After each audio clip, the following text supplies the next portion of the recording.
जय माता की। श्रावण महात्म्य। श्रावण महात्म्य का 22वां अध्याय आज हम करेंगे। 22वां अध्याय। इसके करने से पहले यदि आप हमारे चैनल पर अभी जुड़े हैं तो कृपा करके चैनल को सब्सक्राइब कर लीजिए और घंटी जैसे दिखने वाले बटन को भी दबा लीजिए ताकि आने वाली नई वीडियोस आप तक पहुंच सके। तो चलिए शुरू करते हैं आज का अध्याय। 22वां अध्याय सर्व काम फलप्रद संकट हरण व्रत।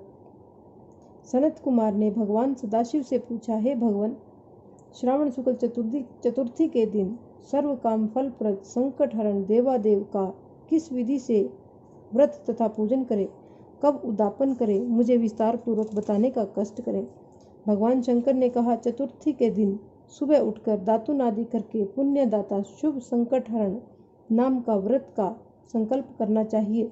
हे देवेश, मैं आज चंद्रमा के उदय होने तक निराहार रहूंगा, आपकी पूजा करूंगा, मेरे ऊपर आए संकट को दूर करें। इस प्रकार संकल्प कर काले तिलों से स्नान कर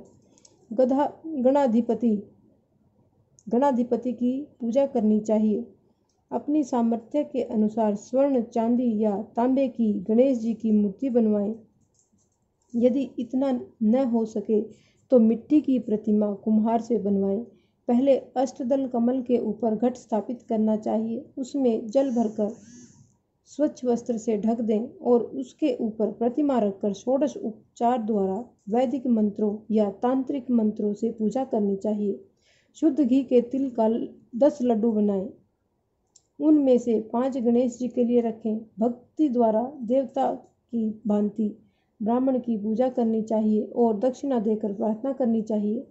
आपके निमित्त इन 5 लड्डुओं को फलों तथा दक्षिणा सहित मैं दे रहा हूँ, आप इन्हें ग्रहण करें। आपत्ति से मेरा उद्धार करें। जो कुछ मैंने द्रव्यहीन कम या अधिक किया है, हे विप्र रूप गणेश्वर, वह सब परिपूर्ण हो। इसके बाद ब्राह्मणों को स्वादिष्ट भोजन कराना चाहिए और चंद्रमा को अर्घ देना चाहिए। इस प्रकार विधि पूर्वक व्रत करने वाले पर गणेश जी प्रसन्न हो जाते हैं और मनोवांछित फल प्रदान करते हैं। इस व्रत के करने से विद्यार्थी को विद्या, धनवान को धन, पुत्र की अभिलाषा रखने वाले को पुत्र की प्राप्ति होती है, रोगी मनुष्य को रोग से छुटकारा मिल जाता है। अब मैं तुम्हें पूजा तथा जप के मंत्र बतलाता हूँ। पहले ओंकार शब्द, फिर नमः, फिर हे रम के बाद लंबोदर शब्द, उसके बाद संकट निवारण शब्द को चतुर्थांत बनाकर अंत में स्वाहा शब्द कहना चाहिए। वैसे यह 21 अक्षरों का मंत्र है। मनुष्य को 10 दिशाओं की पूजा करनी चाहिए। निम्नलिखित 21 नामों द्वारा गणेश जी की पूजा करनी चाहिए। उमापुत्र, अग्नाशन, एक दंत, दंतवक्य, दंतवक्त्र, मूषक वाहन, विनायक, ईशपुत्र, सर्व सिद्धि प्रदायक, गणाध्यक्ष, स्कंद गुरु, सर्व संकट नाशक, लंबोदर, गौरीय मंगल संभव, धूम्रकेतु, भालचंद्र, असुर मर्दन, विद्या विदान, विकट, शूर्पकर्ण, विघ्नराट, अग्नाशन। आप मुझ पर प्रसन्न हो, मेरी सभी अभिलाषाओं को पूर्ण करें। हे प्रभु, मेरे शत्रुओं की बुद्धि का नाश हो तथा मेरे मित्रों का अभ्युदय हो। इस प्रकार प्रार्थना करके अष्टोत्तरशत होम करना चाहिए। व्रत की समाप्ति पर गणेश के प्रीत्यार्थ लड्डुओं का ब्राह्मणों को बायना देना चाहिए। आगे दिए मंत्र से 5 बार चंद्रमा को अर्घ देना चाहिए। क्षीरोद्वार वंशभूत, अग्नि गोत्र समुदनभूत, शारीन, रोहिणी सहित मेरे दिए हुए इस अर्घ को स्वीकार करें।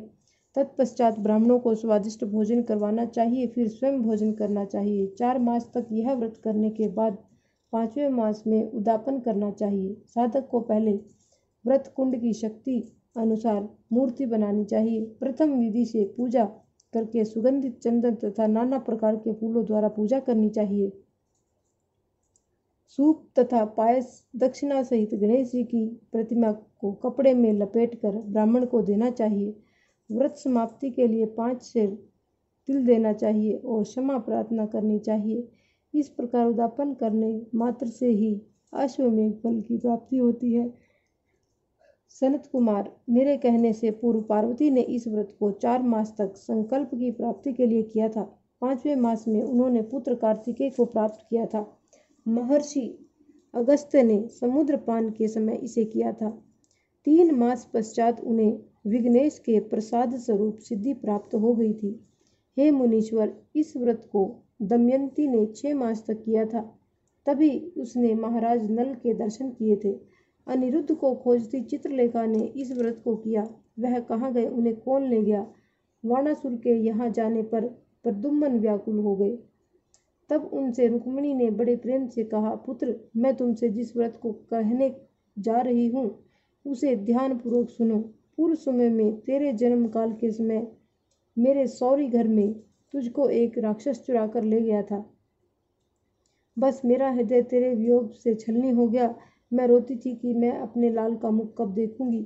उस समय जब दूसरी स्त्रियों के पुत्रों को देखती तो पुत्र वियोग से पागल हो गई और मैं कहती, कहीं यह मेरा पुत्र तो नहीं।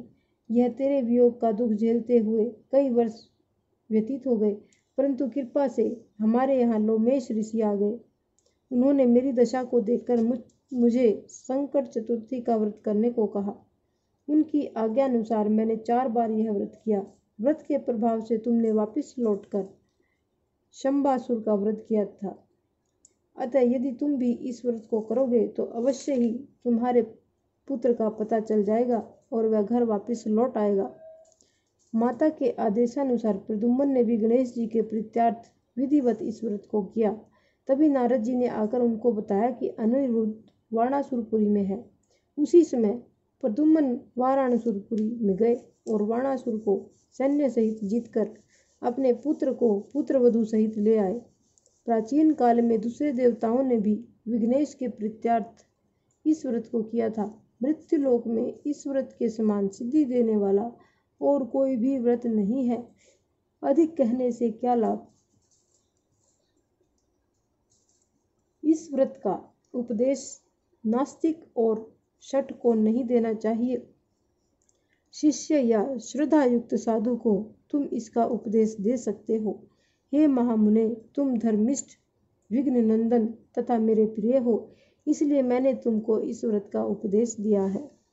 इस प्रकार श्रावण महात्म्य का 22वां अध्याय संपूर्ण होता है। जय माता की। और अगर आपको हमारी ये कथा पसंद आती है तो कृपा करके चैनल को सब्सक्राइब कर लीजिए और एक लाइक भी दबा दीजिए। धन्यवाद।